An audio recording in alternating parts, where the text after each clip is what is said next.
Bienvenidos a un nuevo episodio de Hablando con Datos. Este es nuestro intento número 4 o 5, por ahí va, en el que estamos pues para complacerlos, para entretenerlos una semana más. Y hoy vamos a arrancar con un primer dato de algo que está muy presente ahora en el día a día para nosotros, y estoy seguro que para ustedes muchos ya lo han jugado o lo han escuchado, y es sobre el boom del pádel, no solamente en Latinoamérica, sino a nivel global. Y se estima que para el 2022 ya la industria del pádel va a alcanzar un tamaño de mercado de 2.000 millones de dólares. Obviamente gran parte de estos 2.000 millones de dólares por las canchas, ¿no? Alquiler de canchas, Ujú. pero también hay una gran parte por venta de raquetas, venta de equipos. Eso se estima que son como 500 millones de dólares, y alrededor de 50 por todo el ecosistema profesional que hay de pádel, venta de sponsorships, entradas, etcétera. Y este es un mercado que era prácticamente nada hace 10, 15 años. Tuvo un boom en los 90. En los 90 había tenido Correcto. un boom en países como Argentina. Obviamente en España se viene jugando hace mucho tiempo, en cierta medida México, pero realmente es desde hace unos 5 años que viene creciendo fuertemente en la región, ¿no? Y definitivamente esta vez queremos hablar de esto porque estamos comprometidos con esta causa seriamente, estamos De, jugando un montón de también. impulsar el pádel y democratizarlo. Sí, y de hecho justo lo que mencionabas, es bien como peculiar la historia del pádel. Arranca en 1962 con este empresario mexicano, Enrique, que él jugaba mucho frontón, tenía una Ujú. cancha de frontón dentro de una finca, creo. Y el problema que tenía la cancha de frontón es que estaba como en el medio de un lugar con mucha vegetación, crecía hierba, etcétera. Y él lo que dice es, para proteger su cancha y no tener que estar podando siempre, le monta paredes en los laterales y una pared atrás. Y seguía jugando frontón ahí. Y lo que pasaba era que cuando le pegaba muy duro a la pared de frontón, picaba la pelota, y como tenía una pared atrás, pegaba en la pared atrás y ahí la tomaba de nuevo y seguía jugando. Y como ahí orgánicamente que empezaron a jugar eso, puso una malla de tenis en el centro, y ahí empezaron a jugar como de frente a frente con la pared de atrás y la pared del frente, y así empezó a originarse el pádel. Claro, cosa que además es una buena explicación para quienes no han jugado pádel de qué consiste el deporte. Realmente es una cancha de tenis que tiene paredes por todos lados y uno puede jugar con las paredes. O sea, la pelota puede pegar en las paredes después de pegar en el piso. Cosa que hace muy fácil el tema porque uno no tiene que andar buscando pelotas ni recogiendo pelotas por otro lado. Es un buen deporte para gente que está como en un nivel de actividad medianamente Correcto. activo, pero tampoco somos atletas de alto Sí, rendimiento, ¿no? adulto joven Exacto. es perfecto para eso, y además que es mucho más fácil, y por eso creo que tanto el boom es mucho más fácil que jugar tenis, porque la agarras bastante más rápido el Sí, juego. logras un nivel intermedio, medio, intermedio Claro, si rápidamente, quieres ser ¿no? muy, muy bueno, si hay un espectro súper amplio. O sea, Ujú. si de verdad quieres jugar durísimo, pero si quieres como ahí nivel intermedio, llegas bastante rápido y es muy social, porque normalmente se juega en parejas, como también se arma mucho estos clubes, ahora tienen como pre y post para tomarte algo, para comer algo. Entonces creo que por ahí viene el boom. Y algo que a mí también me llamaba la atención era, ok, arranqué en México, pero luego ¿qué pasa? Porque después yo empecé a escuchar el pádel, y que era sobre todo jugadores españoles, ¿no? Ujú. Y un poco lo que pasó fue luego en los 70s, llega un amigo, este empresario mexicano, va, lo visita, le encantó, y él era un desarrollador inmobiliario en Marbella, y ahí monta dos canchas y empieza como que a agarrar vuelo ahí, y luego viene un argentino que también era amigo de este español y se lo lleva a Argentina. Y es en los años 80 empieza a agarrar boom en Argentina y en España, y en los 90 es cuando ya se empieza a profesionalizar, hacen torneos, empiezan a jugarlo, y a nosotros siempre nos ha pasado que cuando jugamos con un argentino, como que juega súper bien, porque dice, ah, no, sí, yo jugaba cuando, cuando era joven, y en los años 90 era un boom en Argentina el tema. Sí, o sea, cuando llega una persona a jugar con nosotros que habla con acento español o argentino, yo asumo que juegan bien. Claro, tiene que jugar bien, literal, Automáticamente yo asumo que esa persona es competitiva. literal. Y de hecho, cuando uno ve el World Padel Tour, que es como la liga profesional, ahí definitivamente predominan pues los jugadores españoles y los jugadores Sí, argentinos. Y eso es otra cosa que ha ido creciendo enormemente. O sea, realmente era un ecosistema profesional donde era difícil realmente para los profesionales hacer una vida, ¿no? O sea, ganar lo suficiente como para vivir, pero ha sí, sí, venido sí. creciendo un montón en los últimos años y de hecho está viendo que los potes que se reparten Ujú. han crecido muchísimo también. Entonces estamos hablando de que, por ejemplo, ya para el año 2022 estaban repartiendo 3.3 millones de dólares en los 20 torneos que se juegan en el campeonato pues, global. Claro, sí, Eh, ya se considera un deporte. Antes se veía como un hobby, una actividad. claro, y lo más interesante que me parece es que es de los primeros deportes, si no el primero, que en todos sus torneos y en toda la competición profesional ha llevado a un mismo nivel de ingresos entre hombres y mujeres. De hecho, subieron en el año pasado 270% los ingresos para las mujeres y nivelaron el deporte a nivel global. O sea, hay equal pay a nivel global. Todos los torneos pagan lo mismo, todos los torneos Reinteresante. profesionales. Ese dato está bueno para lo que vamos a hablar luego en el segundo tema, Ujú. pero antes de saltarnos y continuar con el pádel, el, el boom que se ha generado luego en los años, sí, después de la profesionalización, y yo creo que viene también muy ligado al World Padel Tour, que empieza a viralizarse. También las redes sociales creo que jugaron un rol de que empezaron a ver más pádel, más pádel, más pádel. Arranca recién en el 2018 y se vuelve el boom después post pandemia que agarra mucha fuerza en Latinoamérica. Se estima un reporte que hizo Deloitte que publicó este año que hay alrededor de 40.000 canchas de pádel en todo el mundo, Ujú. pero en esas 40.000 no contaron Latinoamérica, lo dejaron por fuera, porque decían que era como muy difícil buscar datos certeros porque se construían de manera muy orgánica y muy rápida. Pero que no nos Eh, ignoren, pues, ¿qué es esto? no, no, 2023 sí o sí, o nosotros sacaremos desequilibrio en nuestro informe Nos tocará, para pues. darle visibilidad al tema. Pero buscando como en países específicos, en Argentina que ya lleva más tiempo, se estima que hay entre 4.000 y 5.000 canchas. En el caso de Chile, alrededor de 1.000 canchas de pádel. Estaba leyendo en Venezuela, hay alrededor de 100 en Caracas y se estima que va a llegar a 250 canchas a finales de año.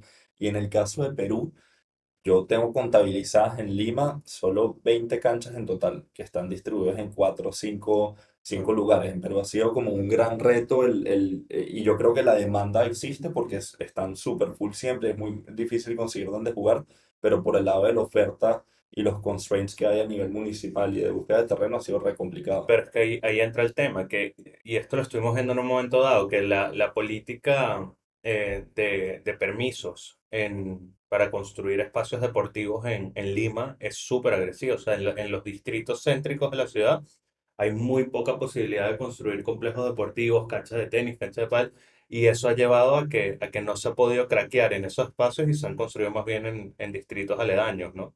Sí, de hecho, nosotros estuvimos averiguando bastante para ver si nos montábamos unas.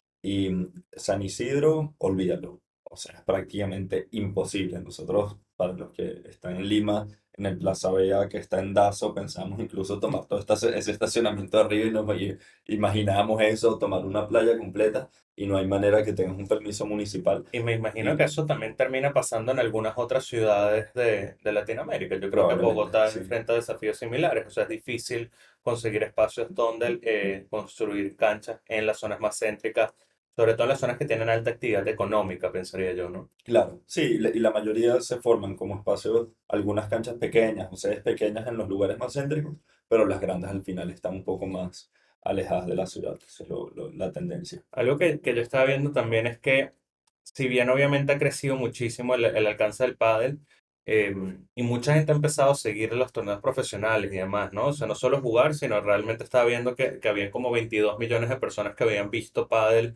habían seguido el World Padel Tour, por lo menos un partido el año pasado, lo están transmitiendo en 110 países, pareciera que están tratando de que se amplíe mucho el alcance, pero yo creo que los costos siguen siendo relativamente altos y sigue siendo un deporte que presenta ciertas barreras para poder jugar, ¿no? Sí, y los costos, o sea, principalmente para la TAM, ¿no? En Ujú, países latinoamericanos, yo creo que ya en Europa no se percibe necesariamente como un deporte costoso y pasa también con el tenis, bueno, ujú, el golf ni hablar. Y, o sea, yo creo que uno, hay que entender que este negocio al final parte de una base que es un negocio muy inmobiliario. ujú. Tú tienes un terreno, necesitas maximizar la ocupación de ese terreno para poder generar ingresos fijos al mes o, bueno, variables dependiendo de la rotación que tengas. Y en el caso de Latinoamérica, todos los proyectos que yo he visto de personas que han montado canchas de pádel a lo que apuntan es un retorno de inversión en menos de 2 años. O sea, que si montas una cancha de pádel alquilando, plantean 2 años, quizás lo logras en tres, pero para un negocio inmobiliario es un retorno de inversión increíble. Pero tendrá que Y ver, por ejemplo, con un sentimiento de que quizás esto puede ser una moda y la yo creo gente que no sí. está Ujú. apostando quizás a un desarrollo a largo plazo, un retorno a largo plazo por miedo de que la moda pase. 100%. Yo creo que esa es la manera de verlo, es como, mira, al final, ¿y qué pasa si luego esto no funciona y me quedo con las canchas vacías y me quedo amarrado a un Eh, alquiler? Porque la mayoría alquila los que están montando las canchas. Entonces yo también creo que es por eso, porque piensan que quizás es una moda, hay que aprovechar la moda y recuperar mi inversión durante la moda y quizás el retorno adicional que haga venga ya cuando viene la decaída. Pero el reporte de Deloitte, por lo que refleja y lo muestra, todavía esto tiene mucho tiempo para quedarse. ujú. Y claro, cuando planteas retornos de inversión tan rápidos, el costo de una cancha está alrededor de 20.000 euros si lo haces como con los proveedores serios.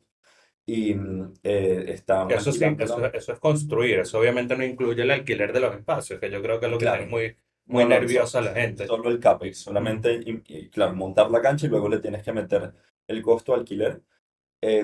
Y están alquilándolas, yo creo que en casi todos los lugares, dependiendo de qué tan céntrico o no céntrico está, alrededor de $40 la hora de cancha de pádel. Que Que, equivale a $10 por persona, ¿no? Porque normalmente no exactamente, juega, bueno, no tiene que jugar prácticamente sí. siempre dobles, ¿no? Y, Entonces eso y quiere decir cuatro personas. 4 personas, $10, y no es la hora, perdón, son 90 minutos. Ahora la Ujú. tendencia está siempre como a 90 minutos porque es en realidad el tiempo ideal que te da para jugar una partida de 3 sets. Pero poder invertir, o sea, pensando en Latinoamérica, porque está bien, de repente como tú dices en Europa eso puede ser algo medianamente razonable, ¿no? 10 € por hacer deporte 1 hora y media. Pero pensando en Latinoamérica, si pensamos en jugar 2 veces a la semana, son $20 a la semana, son 80 $100 al mes, ya estamos hablando de un montón de plata, ¿no? Y puede ser el medio sueldo mínimo en alquiler de pádel en países como Perú, por Y ejemplo. ahí podemos pasar al siguiente tema, que justamente ese término de esos $100 pues toma relevancia, porque estábamos viendo en un estudio que hicimos en Equilibrium, estimamos cuáles eran los sueldos promedio en varios países de la región, y obviamente el que más resaltaba era el de Venezuela, un país que obviamente está en una situación compleja, pero había una narrativa de que se estaba mejorando un poco el año pasado, etcétera, pero cuando uno observa a detalle lo que está pasando no es el caso, ¿no? Estábamos hablando de que 51% de las personas en Venezuela gana menos de $100 al mes y el 73% gana menos de $200 al mes. Entonces, con esos recursos, subsistir es extremadamente complejo. Obviamente, invertir en cualquier otro tipo de actividad es prácticamente imposible. Sí, no, son sueldos definitivamente súper, súper bajos. Y por eso el tamaño de mercado también para esos proyectos como estas canchas de pádel, los restaurantes que hay en Venezuela, son para un grupo poblacional súper reducido. O Es sea, una economía que se está moviendo, es, o sea, ese es boom económico una del que se pequeña hablaba. burbuja que crece y luego pierde tamaño en cuestión de meses. Y esa es la economía que estamos viendo. Y para dar como contexto de ese número de $100 comparado con la región, si vemos a Latinoamérica y los ingresos promedio, yo creería que lo puedes como clasificar en tres categorías. Tienes países como Costa Rica, Chile, Panamá, que se mueven en un ingreso promedio de entre los 800, un poco por encima de los $1.000 al mes. Ujú. Luego se te abre todo el espectro más como de Uruguay, Ecuador, ese tipo de países que se encuentran alrededor de los 500, 600. Y luego tienes toda la categoría que sería más como Colombia, Bolivia, Perú, que está alrededor de los $400 promedio, Bueno, 400 a $500 de ingreso promedio. Y bueno, después viene la categoría que mencionas, Venezuela, Cuba, en el cual se encuentran ya, sobre todo en realidad vienen por las políticas de control cambiario, igual lo que le está pasando a Argentina, ¿no? Que la devaluación de tu moneda local es tan fuerte por las restricciones que le ponen cambiarias que hace que tu sueldo promedio pueda ser $4 dependiendo del tipo de cambio que tengas. pero tiene que ver también con las estructuras de los mercados, creo yo, porque justamente en los países en donde los sueldos promedios se están viendo más, son relativamente más bajos, también son países que tienen unas estructuras de mercado altamente informales. Porque no, al final no solo se trata de cuánto ingresas al mes, sino se trata de la consistencia y seguridad con la que ingresas esos recursos. Eso es lo que realmente afecta tu posibilidad también de planificar, tu posibilidad de generar una estrategia de proyección financiera familiar funcional. Entonces también en países como Perú, donde la economía informal representa el 75%, sí tienes ingresos que quizás son más altos que algunos otros países, un ingreso promedio que quizás está ahí mitad de tabla, pero con ese nivel de incertidumbre. Es muy complejo poder planificar con un 75% de informalidad. El caso de Colombia es un 50%, o sea, como el de muchos países en la región que gira alrededor de ese 50%, y donde tenemos también unos niveles de trabajo independiente muy altos, donde el ingreso depende de tu actividad, no de una estructura, no es un sueldo. Entonces tú tienes que salir todos los días a ganarte ese ingreso, y estamos hablando de que el trabajo independiente oscila en la región entre el 20 y el 35%. Países como Venezuela, obviamente, en la parte alta, países un poco más desarrollados como Chile en la parte más baja. Sí, y yo creo que el punto que das de la informalidad también es de las principales bases del problema de los sueldos, porque también si tratas de aplicar políticas públicas para hacer una promoción de aumento de sueldos y estableces un sueldo mínimo, que obviamente siempre hay que ir por políticas equilibradas. Si estableces un sueldo mínimo demasiado alto es incoherente para la realidad local y tampoco va a funcionar. Pero si estableces un sueldo mínimo para un país en el cual la informalidad llegó a estar en el 80% en pandemia, ahora se va reduciendo más hacia el 75, regresando a 70, ¿qué impacto puede tener realmente, no? Porque, o sea, ¿qué tanto mueve en la economía si solamente estás abordando a ese grupo de empresas formales y más bien quizás le estás afectando? Porque podemos hablar de un sueldo mínimo, los 1025 soles, pero luego si haces un trabajo independiente de comerciante muy local, nada te asegura que logres pasar esos 1025 Y, soles al y mes. a mí lo que más me preocupa de este tipo de situaciones en Latinoamérica, donde tienes estos altísimos niveles de informalidad, altos niveles de trabajo independiente, es que igual las políticas de protección social están dirigidas a pensar en que las personas son trabajadores dependientes. O sea, muchas veces los seguros médicos están vinculados a tener un trabajo formal, las pensiones están vinculadas a tener un trabajo formal, las protecciones frente a situaciones de desempleo están vinculadas a tener un trabajo formal. Entonces, en un contexto de altísima informalidad y del trabajo independiente, donde realmente no tienes esa capacidad, esa seguridad de poder tener ingresos, además se suma eso que eres mucho más vulnerable a un shock, mucho más vulnerable a una situación compleja. Y el reto de esto, o sea, como bien mencionas, tiene un montón de desafíos para la persona que se encuentra en informalidad, pero el riesgo de esto es que también hay un despropósito de las personas de volverse formales, porque también sienten que llevan con Ujú. un montón de cargas y no le ven el beneficio a estar en la formalidad. Dicen tributos. Luego, si eres una empresa y eres sobre todo una micro o pequeña empresa que tiene que empezar a pagar todos los beneficios que corresponde a esto, y no solamente lo pagas como empleador, sino también se le descuenta del empleado. Entonces hay como en ese match entre empleador y empleado, llega un punto que ninguno de los dos le ve el beneficio de convertirse formal y casi que por mutuo acuerdo en esta informalidad prefieren decir como no, ¿para qué? Vamos a tú pagar más para yo recibir menos, mejor págame lo que yo, yo recibo y bajo esa misma lógica que claro es cortoplacista, es que se está creciendo cada vez más la formalidad y yo creo que la manera correcta de tratar de impulsarla es con incentivos correctos y no con legislación que lo que haga es penalizar a la informalidad, porque al final la informalidad es una consecuencia de cómo funciona el mercado. Y la informalidad está creciendo en todas partes del mundo, hasta en los países desarrollados está creciendo la informalidad, con modelos de trabajo mucho más independientes, donde no hay una relación de dependencia con el empleador, cosas como la gig economy, ¿no? Todo lo que tiene que ver con Uber, con las cosas de delivery, ese tipo de trabajo, donde realmente no hay unas condiciones de trabajo, de dependencia, y la gente trabaja en teoría bajo sus propios tiempos, bajo sus criterios. Entonces, hay que reconocer que el mundo ha cambiado, y mientras no lo reconocemos hay ciertos grupos que se ven especialmente afectados, y yo creo que uno de los casos más visibles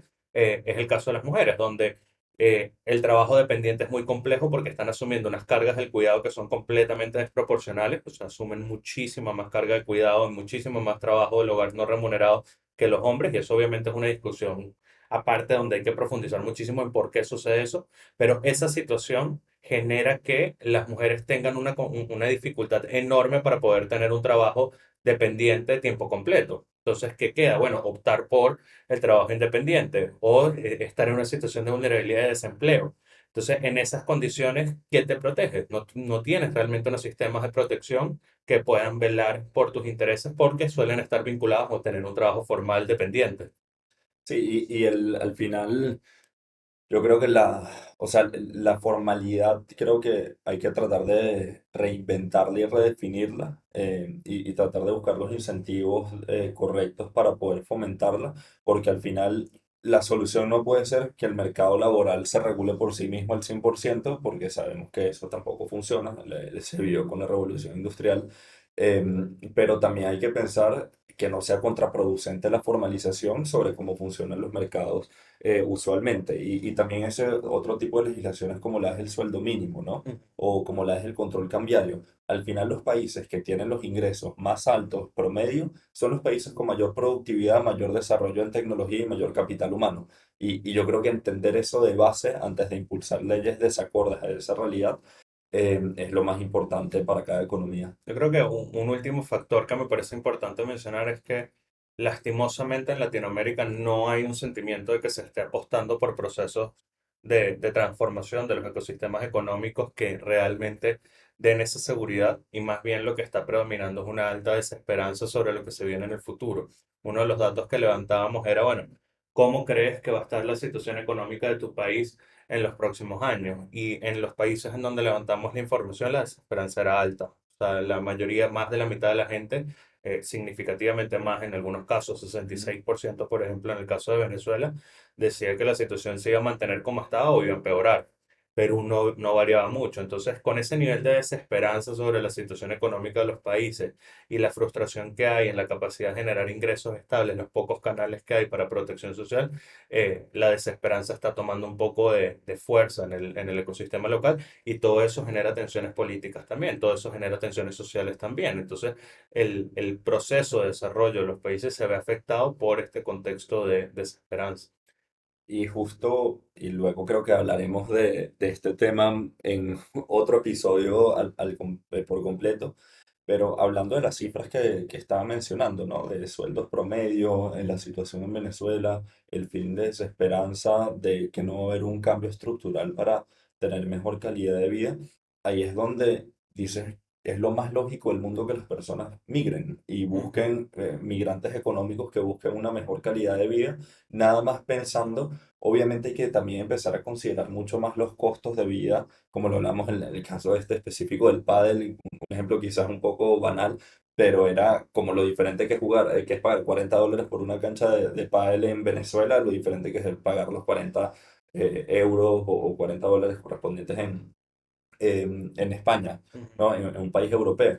Pero las personas al final ven, es como, mira, yo aquí estoy por debajo de los $100 y si me voy a Chile, el promedio está en los $1.000 y el sueldo mínimo está alrededor de los 600. Es como para ellos una motivación como directa sin pensarla mucho más de que allá es donde hay una calidad de vida mejor y también que empiezan a generar contacto directo con personas que también han vivido ese proceso y si les cuentas que realmente es así, es mejor, toman la decisión de migrar y creo que por eso se han dado muchos de los flujos migratorios tan masivos que vemos en los Sí, últimos pero años. no entremos demasiado más ahí porque ese es un tema que vamos a tocar eventualmente, vamos a hablar de eso.